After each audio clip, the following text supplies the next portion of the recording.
订阅本频道，长期更新明星资讯。昨晚，林志颖在马来西亚开演唱会，老婆陈若仪带着3个儿子一起去为老公打气。15岁的大儿子贴米暴风长高，身高至少180。只见陈若仪和3个儿子坐在观众席，他身穿粉色吊带上衣，一身清凉打扮减龄显嫩。3个儿子都穿着白色上衣，虽然戴着口罩遮面，但光看外形就知道是帅哥。画面真的好养眼，尤其是哥哥贴米，真的好帅气啊！演唱会期间，林志颖还和10岁的双胞胎儿子 Jensen 合唱了《野菊花》。Jensen 软萌萌的小奶音好可爱，而且唱得不错哦，想必是继承了爸爸的音乐天赋。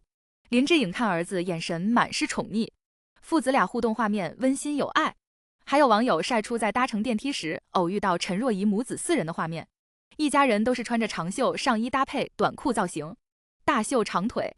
10岁的双胞胎儿子 Jensen 和 Kyson 长高许多，身高都已经超过172的陈若仪的肩膀。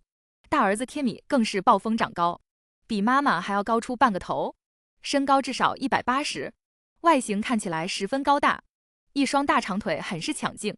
不得不说3个儿子都太会长了，不仅继承了爸爸的帅气高颜值，还继承了妈妈的优越身高。而林志颖和陈若仪结婚多年，感情也是十分恩爱，一家人幸福满满。